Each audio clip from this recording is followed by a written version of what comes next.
রাজ smart study YouTube চ্যানেলে আপনাকে স্বাগত জানাই।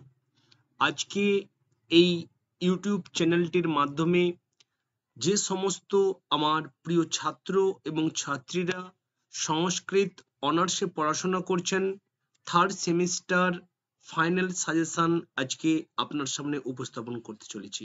যারা third semester CC5, CC6, CC7 এবং শ্যাক 1 পেপার পরীক্ষা দিতে চলেছেন, সামনেই পরীক্ষা, তাদের জন্য মূলত আজকের এই ভিডিওটি।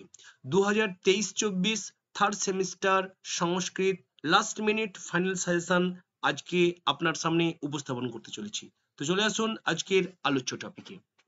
BA third semester Sanskrit honours last minute final suggestion 2023-24। প্রথমে আমি আপনার সামনে তুলে ধরবো CC5 সাজেশন তুলে ধরবো। যে প্রশ্নগুলো বলবো সেগুলোকে অবশ্যই করতে হবে। লং প্রশ্ন দুটি করতে হবে 10 নম্বরের, টোটাল মার্কসটা হচ্ছে 20। সেকশন A, B, C এবং D চারটে সেকশন থেকেই প্রশ্নগুলো তুলে ধরতেছি। প্রথম তুলে ধরতেছি স্বপ্ন বাসব দত্তম। যে প্রশ্নটা করতে বলবো, স্বপ্ন বাসব দত্তম নাটকের প্রথমাঙ্কে বর্ণিত ব্রহ্মচারীর বৃত্তান্ত আলোচনা করো।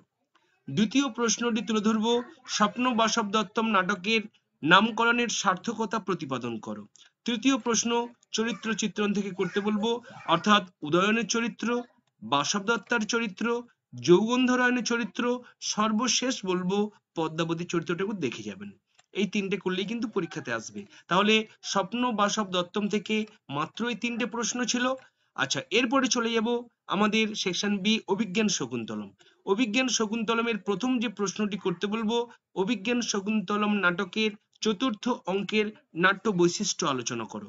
দ্বিতীয় যে প্রশ্নটি করতে বলবো, অভিজ্ঞান শকুন্তলম থেকে অভিজ্ঞান শকুন্তলম নাটকের চতুর্থ অঙ্কে দুর্বাসার অভিশাপের নাটকীয় তাৎপর্য ব্যাখ্যা করো। পরের প্রশ্নটি করতে বলবো, অভিজ্ঞান শকুন্তলম নাটকের প্রথম অঙ্কে যে হস্তি বৃত্তান্ত রয়েছে সেটি আলোচনা করো। এবং চরিত্র থেকে কয়েকটা করতে বলবো, চরিত্র চিত্রণ, দুষ্যন্তের চরিত্রটা করবেন, শকুন্তলার চরিত্রটি করবেন, কর্ণমুনির এবং বিদূষক, এই দুটো করার প্রয়োজন নেই। এই চারটে চরিত্র করলে অনায়াসে একটা চরিত্র আপনি কমন পাবেন, 100% শিওর। এরপরে সেকশন সি চলে যাব, মুদ্রা রাক্ষস, যেখান থেকে করতে বলবো প্রথম প্রশ্নটি, মুদ্রা রাক্ষস নাটকে রাক্ষসের চরিত্র চিত্রণ করো। দ্বিতীয় প্রশ্ন বলবো, মুদ্রা রাক্ষস নাটকে চাণক্য চরিত্র চিত্রণ করো। তারপরে তৃতীয় প্রশ্ন বলবো, মুদ্রা রাক্ষস নাটকের নামকরণের সার্থকতা প্রতিপাদন করো। এই তিনটে প্রশ্ন। এবারে এই মুদ্রা রাক্ষস থেকে তিনটে প্রশ্ন, স্বপ্ন বাসব দত্ত থেকে মেনলি তিনটে প্রশ্ন, চরিত্র নিয়ে মোট চারটি প্রশ্ন। এবারে আমি তুলে ধরবো যে মুদ্রা রাক্ষসে যদি প্রশ্নটা পড়ে যে মুদ্রা রাক্ষস নাটকের নায়ককে তার চরিত্র চিত্রণ করো, আপনি কি লিখবেন? মনে রাখবেন, মুদ্রা রাক্ষসের নায়ক হলেন চাণক্য আর প্রতিনায়ক হলেন রাক্ষস, এটা মনে রাখবেন। আচ্ছা, এরপরে চলে আসি সাহিত্যের ইতিহাস, অর্থাৎ সেকশন ডি, সংস্কৃত নাটকের উৎপত্তি ও বিকাশ সম্পর্কে আলোচনা করো। এই প্রশ্নটা করবেন। দ্বিতীয় প্রশ্নটি করবেন, কালিদাস পরবর্তী নাট্য সাহিত্যের দুজন নাট্যকারের পরিচয় দাও। তৃতীয়ত করবেন ভট্টনারায়ণস্য বা ভট্টনারায়ণের নাট্য সাহিত্যের পরিচয় দাও। পরের প্রশ্ন, শ্রীহর্ষের নাট্য সাহিত্যের পরিচয় দাও। এবং পঞ্চদশ প্রশ্ন, বিশাখ দত্তের নাট্য সাহিত্যের পরিচয় দাও। এই যে লং প্রশ্নগুলো তুলে ধরলাম, এই লং প্রশ্নগুলো যদি আপনি করে যান, ভালোভাবে ফলো আপ করে যান, আমি 100% গ্যারেন্টি দিয়ে বলছি পরীক্ষায় চারটে প্রশ্ন পড়বে, আপনি চারটেই পাবেন। আপনার পছন্দ মতো দুটো আপনি পরীক্ষায় লিখে আসবেন, কারণ দুটো করতে হবে 10 নম্বরের। এবং আমি আমার প্রিয় ছাত্রছাত্রীদের বলবো, এই যে লং প্রশ্নগুলো বলে দিলাম, শুধু এখান থেকে লং প্রশ্ন আসবে তা নয়, এইগুলোই ভেঙে ভেঙে 5 নম্বরের টিকা আসবে। তো চলে আসুন, তবুও বলে দিচ্ছি 5 নম্বরের টিকার জন্য কোনগুলোকে আপনি ভালো করে করে যাবেন। টিকা বা এক্সপ্লেনের জন্য 5 নম্বরের 4টি করতে হবে, 20 নম্বর, 4টে অপশন থেকে নেওয়া হয়েছে সেকশন থেকে। প্রথম ব্যাখ্যা করতে বলবো, স্বপ্ন বাসব দত্তমের প্রথম অঙ্কে যে কয়েকটি ব্যাখ্যা রয়েছে 5টা থেকে 6টা। যদি আপনি বলবেন স্যার কোন 5টি 6টি, আমি সেটা উল্লেখ করছি না, আমার এই চ্যানেলটির প্লেলিস্টে রয়েছে কিছু, এই ভিডিওটি ডেসক্রিপশন বক্সে পাবেন, সেখান থেকে আপনি দেখে নেবেন। দ্বিতীয়ত ব্যাখ্যা করতে বলবো অভিজ্ঞান শকুন্তলমের শুধু প্রথম অঙ্কের কয়েকটি মাত্র ব্যাখ্যা বলে দিয়েছি, 6টা থেকে 7টা, সেগুলো করে নেবেন। তারপরে বলবো ব্যাখ্যা করতে মুদ্রা রাক্ষস থেকে শুধু প্রথম অঙ্কের 3টে আর দ্বিতীয় অঙ্কের 4টে, এই 7টা করতে বলবো। আর ভাব সম্প্রসারণ করতে বলবো, কারণ ব্যাখ্যা এখান থেকে 3টে ব্যাখ্যা থেকে কিন্তু 2টো ব্যাখ্যা আসবে কনফার্ম। আর ভাব সম্প্রসারণ করতে বলবো অভিজ্ঞান শকুন্তলম থেকে এবং স্বপ্ন বাসব দত্তম থেকে ব্যাখ্যা করবেন, সরি ভাব সম্প্রসারণ। আর বলবো যে সাহিত্যের ইতিহাসগুলো দিয়েছি, শ্রীহর্ষ, ভট্টনারায়ণ, মিচ্ছকটিক, উত্তরামচরিত, ভাস সমস্যা, অভিজ্ঞান শকুন্তলমের নান্দি স্বরূপ, এইগুলো দেখে রাখবেন। আপনি গ্যারেন্টি দিয়ে বলছি কনফার্ম 4টে প্রশ্ন করতে হয় 5 নম্বরের, আপনি অনায়াসে পেয়ে যাবেন সমস্ত প্রশ্ন। এরপরে চলে আসি সংক্ষিপ্ত প্রশ্ন 2 নম্বরের, 10টি করতে হয় 20 নম্বর, সমস্ত সেকশন থেকে রেডি করা আছে। এই চ্যানেলটির প্লেলিস্টে গেলে আপনি অনায়াসে সমস্ত প্রশ্নের উত্তর পেয়ে যাবেন। আচ্ছা, তাহলে সিসি 5টা কমপ্লিট হলো। এরপরে চলে আসুন CC 6 BA third semester Sanskrit honours last minute final suggestion 2023-24 CC 6। CC 6টা আমরা সাজেশন গুলো তুলে ধরবো, কোন কোন সাজেশন গুলো আমরা করব এই 2023-24 এর জন্য, সামনে পরীক্ষা। তো প্রথমে তুলে ধরবো লং কোশ্চেন্স, 2টি করতে হবে 10 নম্বরের, টোটাল 20 নম্বর, 4টে সেকশন থেকে তুলে ধরবো। প্রথম করতে বলবো যে কাব্য প্রকাশ থেকে, কাব্য প্রকাশে আপনার পাঠ্যাংশ দুটো উল্লাস, প্রথম এবং দ্বিতীয়। আমি দুটো উল্লাস থেকে হলে অনেক প্রশ্ন, অত পড়ার প্রয়োজন নেই, আমি তুলে ধরবো যে প্রথম করতে বলবো মম্মটের কাব্য প্রকাশ অনুসারে কাব্যের প্রয়োজন আলোচনা করো, ভেরি ভেরি ইম্পর্টেন্ট প্রশ্ন। দ্বিতীয় প্রশ্ন তুলে ধরবো মম্মটের কাব্য প্রকাশ অনুসারে কাব্যের লক্ষণ আলোচনা করো, ভেরি ভেরি ইম্পর্টেন্ট প্রশ্ন। এবং তারপরে বলবো তৃতীয়ত দেখে রাখতে মম্মটের কাব্য প্রকাশ অনুসারে কাব্যের হেতু বা কারণ। প্রথম বলবো এই প্রয়োজন লক্ষণ করলেই পরীক্ষায় প্রশ্ন আসবে কনফার্ম, তবু বলছি অনেক সময় প্রশ্ন রিপিট হয়, ঘুরে ফিরে আসে, তাই কাব্যের হেতু বা কারণটা দেখে রাখবেন কনফার্ম। এই 3টে যদি কোনো স্টুডেন্ট করে যায় একটা প্রশ্ন মাস্ট কমন পাবেন, দুটোর মধ্যে একটা হয়ে গেল। এরপরে নেক্সট চলে আসুন, আমরা জানি রসসূত্র রয়েছে আপনার পাঠ্যাংশ, ভরতমুনির রস, সেই রসের উপরে 4জন ব্যাখ্যাকার তাদের মতামত তুলে ধরেছেন।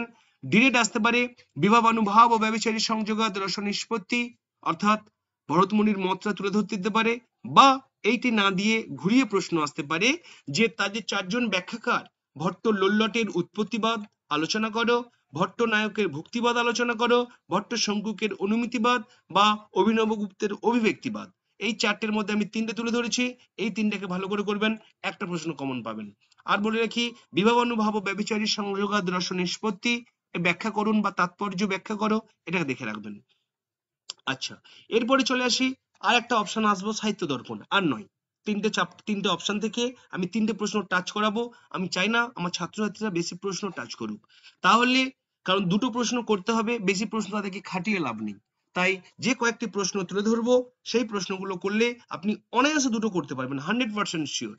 নেক্সট বলবো সাহিত্য দর্পণের বা সাহিত্য দর্পণ অনুসারে নাটকের লক্ষণ করতে, দ্বিতীয়ত সাহিত্য দর্পণ অনুসারে মহাকাব্যের লক্ষণ করতে, তারপরে গদ্য কাব্য কি, তা কয় প্রকার, কথা ও আখ্যায়িকার ভেদ উদাহরণ সহ আলোচনা করো। জানেন গদ্য কাব্যকে অনেক ভাগে ভাগ করা হয়েছে, কথা, আখ্যায়িকা, খণ্ডকথা, পরিকথা ইত্যাদি, সেখানে মাত্র দুটো ভাগকে ডিসকাস করতে বলা হয়েছে। এরপরে চলে যাব শ্রব্য কাব্য কি, তা কয় প্রকার, শ্রব্য কাব্যের ভেদ উদাহরণ সহ আলোচনা করো। পরে চলে যাব অভিধা, লক্ষণা, ব্যঞ্জনার স্বরূপ আলোচনা করো, এটা কিন্তু টিকা আসবে কনফার্ম। তারপরে এই যে দিয়েছি লাস্টে বিভাবানুভাব ও ব্যভিচারী সংযোগাদ রস নিষ্পত্তি আলোচনা করো, ভেরি ভেরি ইম্পর্টেন্ট প্রশ্ন, এটা বারবার বলে দিচ্ছি, ভেরি ভেরি ইম্পর্টেন্ট প্রশ্ন। আচ্ছা, তাহলে লং প্রশ্ন এইগুলো করলে আমি 100% গ্যারান্টিতে বলছি দুটো প্রশ্ন অবশ্যই পাবেন। শুধু তাই নয়, 5 নম্বরের যে টিকা, সেই টিকাও এখান থেকে কমন পেয়ে যাবেন। তো চলে আসুন, এরপরে চলে যাব 5 নম্বরের জন্য আপনি কি প্রস্তুতি নেবেন। ভেরি ভেরি ইম্পর্টেন্ট এই চ্যাপ্টারটা, এখানে 5 নম্বরের 4টে করতে হয়, 20 নম্বর, সমস্ত সেকশন থেকে বলছি। আপনি মনে রাখুন 100% গ্যারান্টি দিয়ে বলছি ছন্দের লক্ষণ উদাহরণ আসবে একটা 5 নম্বরের, যেখানে অনুষ্টুপ, অনুষ্টুপ, আর্যা, দ্রুত বিলম্বিত, মালিনী, ইন্দ্রবজ্রা, উপেন্দ্র বজ্রা, রুচিরা, রুচিরাটা আপনার সিলেবাসে নেই, রুচিরাটা বাদ যাবে, মন্দাক্রান্তা, শিখরিণী, বংশস্থ বিলম্ব, এইগুলো করে যাবেন সংজ্ঞা উদাহরণের জন্য, 100% এখান থেকে একটা কমন পাবেন। দ্বিতীয় প্রশ্ন আসবে জ্যোতি উল্লেখ করে ছন্দ নির্ণয়, সেটা মাত্র 5টা থেকে 6টা করতে হবে, শিখরিণী, শ্রগধরা, মন্দাক্রান্তা, তারপরে মালিনী, শালিনী, এরকম করে 5টা করবেন, ওই 5টা থেকেই আসবে। তারপরে দ্বিতীয় যে 5 নম্বরের আসবে অলংকারের লক্ষণ উদাহরণ, যেগুলো করবেন অনুপ্রাস, যমক, শ্লেষ, এই 3টে শব্দালঙ্কার করলে 100% বলছি একটা প্রশ্ন কমন পাবেন। এরপরে অর্থালঙ্কার কয়েকটা বলে দিচ্ছি, উপমা, রূপক, দীপক, নিদর্শনা, ব্যতিরেক, সন্দেহ, কাব্যলিঙ্গ, এই কয়েকটি করলে অবশ্যই কমন পাবেন। তারপরে বলবো আরেকটা দাগ, যেখানে অলংকারের পার্থক্য আসে, অলংকার নির্ণয় আসে, সেটা আমি তুলে ধরছি না, কারণ অনেকে ছেলেমেয়েরা বুঝতে পারে না, তাই অলংকার নির্ণয় করতে গিয়ে ভুল করবে, তার থেকে দরকার নেই, পার্থক্য আসে। যেমন অনুপ্রাসের সঙ্গে যমকের পার্থক্য, উপমার সঙ্গে রূপকের পার্থক্য, দীপকের সঙ্গে নিদর্শনের পার্থক্য, ব্যতিরেকের সঙ্গে সন্দেহের পার্থক্য, এরকম আসে, এইটা একটু দেখে রাখবেন। আর টিকা মাত্র এই কয়েকটা করতে বলবো, কাইকল্প, বামন, কাব্যালঙ্কার, দৃঢ়দাত্ত, সিংহারস, লক্ষণা, ব্যক্তি বিবেক, কুন্তক, এই কয়েকটি করলে আমি 100% বলছি আপনার 6টা প্রশ্ন আসবে, তার মধ্যে করতে হবে মাত্র 4টে। আমি গ্যারেন্টি দিয়ে বলছি 6টা প্রশ্নই আপনি কমন পাবেন, এই যে CC6 এর এমন একটা পেপার। তাহলে বুঝতে পেরেছেন। আর সংক্ষিপ্ত প্রশ্ন সেটা তো এই ভিডিওটির ডেসক্রিপশন বক্সে পাবেন, এই চ্যানেলটির প্লে লিস্টে পাবেন, অর্থাৎ 2 নম্বরের প্রশ্নগুলো সমস্ত সেখান থেকে দেখে নেবেন। আচ্ছা, এরপরে চলে আসুন, আপনার ক্ষেত্রে সত্যিই কঠিন, সমস্ত স্টুডেন্টরাই বলে যে স্যার CC7টা সত্যিই খুব কঠিন, তাই এমন একটা প্রশ্ন রেডি করে দেন যাতে সেগুলোই পড়লে আমরা পরীক্ষা হলে পেয়ে যাই। তো সেই সমস্ত আমার প্রিয় ছাত্রছাত্রীদের উদ্দেশ্যে আজকের এই সাজেশনটি। তো চলে আসুন, বিএ থার্ড সেমিস্টার সংস্কৃত অনার্সের last minute final suggestion 2023-24 CC7। সব থেকে যেটা ছেলেমেয়েরা ভয় পায় এই বিষয়টিকে, সেই বিষয়টি ইম্পর্টেন্ট কয়েকটি প্রশ্ন বলে দেবো, এইগুলো করলে আপনি 100% শিওর সমস্ত প্রশ্ন পেয়ে যাবেন। যদি আপনি ফার্স্ট সেমিস্টারে আমার সাজেশন ফলো করেছেন, আপনি নিজেই বুঝতে পারছেন যে স্যারের সাজেশন কতটা অ্যাপ্রোপ্রিয়েট। আজকে থার্ড সেমিস্টার তুলে ধরছি, কিছুদিন আগে ফিফথ সেমিস্টার তুলে ধরলাম, সমস্ত ছেলেমেয়েরা সাকসেস কমেন্টে লিখে পাঠাচ্ছে স্যার একদম অ্যাপ্রোপ্রিয়েট। তো চলে আসুন, লং প্রশ্ন প্রথমে তুলে ধরি। CC7 থেকে দুটি প্রশ্ন করতে হবে 10 নম্বরের, টোটাল 20 নাম্বার, 4টে সেকশন থেকে তুলে ধরছি। প্রথম যেটা আপনি করবেন, শ্রীমদ্ ভাগবত গীতা অনুসারে চতুর্বর্ণের কারণ আলোচনা করো। দ্বিতীয় প্রশ্ন তুলে ধরছি, মহাভারতকালীন সমাজে নারীর স্থান, ভেরি ভেরি ইম্পর্টেন্ট প্রশ্ন। তৃতীয় প্রশ্ন, রাষ্ট্র কি? বৈদিক শাসন ব্যবস্থায় সভা সমিতি বিদতের ভূমিকা আলোচনা করো। পরের প্রশ্ন তুলে ধরবো, মনুস্মৃতির 7ম অধ্যায় অনুসরণে রাজধর্ম আলোচনা করো। আমি গ্যারান্টি দিয়ে বলছি যদি কোনো স্টুডেন্ট এই 4টে প্রশ্ন করে, একটা প্রশ্ন কমন পাবেন 100% শিওর। পরের প্রশ্ন, বৈদিক যুগ থেকে বৌদ্ধ যুগ পর্যন্ত প্রাচীন ভারতের রাজধর্ম আলোচনা করো। পরের প্রশ্ন, মহাভারত অনুসারে অন্তর্বিবাহ ব্যবস্থা আলোচনা করো। পরের প্রশ্ন, সপ্তাঙ্গ রাষ্ট্র বিষয়ে একটি নিবন্ধ লেখো। নেক্সট, প্রাচীন ভারতে বর্ণ জাতি ব্যবস্থা বিষয়ে আলোচনা করো। পরের প্রশ্ন, প্রাচীন ভারতে আশ্রম ব্যবস্থা বিষয়ে আলোচনা করো। নেক্সট, শুক্রাচার্য কে? শুক্রনীতি সারের বিষয়বস্তু সংক্ষেপে লেখো। প্রাচীন ভারতীয় রাষ্ট্র ভাবনায় শুক্রাচার্যের অবদান আলোচনা করো। ভেরি ভেরি ইম্পর্টেন্ট প্রশ্ন। পরের প্রশ্ন, রাজমন্ডল তত্ত্ব বিস্তারিত আলোচনা করো। নেক্সট, সত্যাগ্রহ কি? মহাত্মা গান্ধীর প্রবর্তিত সত্যাগ্রহ ভাবনার স্বরূপ উপযোগিতা সত্যাগ্রহ অনুসারে আলোচনা করো। নেক্সট প্রশ্ন, বৈদিক যুগে নারী স্থান, মনে রাখবেন মহাভারতকালীন নারী স্থান ভেরি ভেরি ইম্পর্টেন্ট, বৈদিক যুগের নারী স্থান ভেরি ভেরি ইম্পর্টেন্ট। নেক্সট, অথর্ববেদের মন্ত্র অনুসারে রাজার রাজ্যাভিষেক বিষয়ে আলোচনা করো। অন্তিম প্রশ্ন, সংস্কার কি? সংস্কার কয় প্রকার? ষোড়শ সংস্কার আপনি জানেন, তাদের নাম উল্লেখ করে যে কোনো 4টি সম্পর্কে আলোচনা করো। হলো ব্যাপারটা, বুঝতে পেরেছেন? তো এরপরে এই যে 15টা প্রশ্ন তুলে ধরলাম, আমি বলছি এইগুলোকে আপনাকে কষ্ট করে একটু যদি করে যেতে পারেন, আপনি গ্যারান্টি দিয়ে বলছি 3টে প্রশ্ন কমন পাবেন, 4টে পাবেন না, 2টো আপনাকে করতে হবে 100% বলছি। এবং 5 নম্বরের কিন্তু টিকাও কিন্তু চলে আসতে পারে। এরপরে তুলে ধরবো কয়েকটা ইম্পর্টেন্ট টিকা বা ব্যাখ্যা টাইপের, 5 নম্বরের 4টে করতে হয়, সেগুলো একটু তুলে ধরবো 4টা সেকশন থেকে। প্রথম বলবো, বর্ণাশ্রমী তরানাং নো ব্রুহি ধর্মান শেষতঃ, গ্রন্থস্থান উল্লেখ করে ব্যাখ্যা করো। দশকং ধর্ম লক্ষণম সপ্রসঙ্গ সহ ব্যাখ্যা করো। ব্রাহ্মণ মুখ্যত সৃষ্ট, ব্রাহ্মণ রাজসত্যম, বক্তাকে শ্রোতাকে, গ্রন্থস্থান উল্লেখ করে তা লেখো। তমনু পয়েত তমু পনয়েত ষষ্ঠং যা জয়েত সপ্তম অবিকৃত ভবতি, ব্যাখ্যা করো। নেক্সট, পূজ্যা লালয়িতব্যস্য স্ত্রিয় নিত্যং জনাধিপঃ, ব্যাখ্যা করো। গৃহস্থাশ্রম রাজন বৈ রাষ্ট্রভৃতস্তে হি রাষ্ট্রাণী বিভ্রতি শতপথ ব্রাহ্মণ অনুসারে আলোচনা করো। যে রাজানো রাজকৃত সুতা গ্রাম্যস্য, যে অর্থ লেখো, মৎস্যনয় ব্যাখ্যা করো, যথা বর্হানি চিত্রাণি বিভর্তি ভুজগাসনঃ, শান্তি পর্ব অনুসারে আলোচনা করো, সত্যাগ্রহ গীতা লং প্রশ্ন আছে, ষোড়শ রাজন পদ রয়েছে, ষড়গুণ রয়েছে, সন্ধি, মহাত্মা গান্ধী রয়েছে, মিতাক্ষরা দেখবেন, কৌটিল্য দেখবেন, শুক্রাচার্য দেওয়া আছে, চাতুর্বর্ণ মহাশ্রেষ্ঠম গুণ কর্ম বিভাগ সহ ভগবান শ্রীকৃষ্ণের তাৎপর্য করতে বলছে বক্তব্যটাকে, পুরুষার্থ চতুষ্টয়, ধর্ম অর্থ কাম মোক্ষ, এই চতুষ্টয়টাকে টিকা লিখতে বলছে। আচ্ছা, এরপরে চলে যাব চতুর্দশ ধর্মস্থান, উপায় চতুষ্টয়, এগুলোকে একটু ভালো করে করবেন টিকা হিসাবে। আমি এই চ্যানেলটির প্লেলিস্টে গেলে আর দেখতে পাবেন বহু আপনাদের তথ্য আলোচনা করা আছে সেখানে। এরপরে সংক্ষিপ্ত প্রশ্নে আসবো, এ টু জেড সংক্ষিপ্ত সেখানে আলোচনা করা আছে, আপনি দেখে নেবেন। আচ্ছা, C7টা মোটামুটি একটা ধারণা হলো। এরপরে চলে যাব আপনার গুরুত্বপূর্ণ পেপার, শ্যাক পেপার। সেই যে শ্যাক পেপার রয়েছে, বিএ থার্ড সেমিস্টার সংস্কৃত অনার্সের লাস্ট মিনিট ফাইনাল সাজেশন 2023-24 শ্যাক পেপার তুলে ধরতেছি আপনার সামনে, ফাইনাল সাজেশন। চলে আসুন, অ্যাক্টিং এন্ড স্ক্রিপ্ট রাইটিং থেকে তুলে ধরতেছি মেনলি। লং কোশ্চেন একটা করতে হবে 10 নম্বরের, যে প্রশ্নগুলো বলবো 100% আপনি কমন পেয়ে যাবেন। আরো বলবো যে CC6 এ যে সাহিত্য দর্পণের যে কটা প্রশ্ন তুলে ধরেছিলাম সেগুলোকে ভালো করে পড়লে আপনি এখানেও কিছু কমন পেয়ে যাবেন। তো চলে আসুন, কোন কোন প্রশ্নগুলো করবেন। অভিনয় কয় প্রকার তা আলোচনা করো। পরের প্রশ্ন, নাটকের অপ্রধান চরিত্র বিষয়ে আলোচনা করো। তৃতীয় প্রশ্ন, অর্থ প্রকৃতি উদাহরণ সহ আলোচনা করো। পরের প্রশ্ন, পঞ্চকার্যাবস্থা উদাহরণ সহ আলোচনা করো। নেক্সট প্রশ্ন, অর্থ প্রক্ষেপক উদাহরণ সহ আলোচনা করো। এবং নেক্সট, বস্তু নেতা রসস্তে সংভেদকঃ উক্তিটির তাৎপর্য নিরূপণ করো।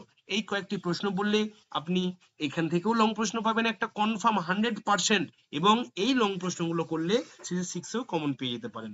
চলে আসুন, টিকা বা এক্সপ্লেইন যেগুলো তুলে ধরবো 5টা করতে হবে, সরি 5 নম্বরে 4টে করতে হবে। 20 নম্বর, পতাকা স্থান, বীজ, নায়ক নায়িকার স্বরূপ, মুখসন্ধি, অভিজ্ঞান শকুন্তলমে পঞ্চসন্ধি কোথায় কোথায় দেখা যায়, ভরতবাক্যম, ভারতের নাটকের লক্ষণ, অভিনয়, নান্দি, সূত্রধার, প্রাসঙ্গিকম, বৃত্তম, প্রকাশম, গর্ভসন্ধি, জনান্তিকম, কৌশিক বৃত্তি। ভালো করে করবেন। আর সংক্ষিপ্ত প্রশ্ন তো আমার চ্যানেলে রয়েছে প্লেলিস্টে। তো এই ছিল আমার প্রিয় ছাত্রছাত্রী আপনাদের উদ্দেশ্যে আজকের update, final suggestion third semester Sanskrit অনার্সের প্রিয় ছাত্রছাত্রীদের উদ্দেশ্যে। যদি এই সাজেশনটি আপনার এতটুকু উপকার এসে থাকে, প্লিজ লাইক এবং কমেন্ট করতে ভুলবেন না। আপনার একটা লাইক পরবর্তী এরকম আপডেট ভিডিও তৈরি করতে আমাকে অনেক অনেক উৎসাহ দেবে। আর সর্বোপরি, যদি আপনি এখনো আমাদের ছোট্ট পরিবারের সদস্য না হয়ে থাকেন, প্লিজ চ্যানেলটিকে সাবস্ক্রাইব করে আমাদের ছোট্ট পরিবারের সদস্য হয়ে উঠুন। Thank you.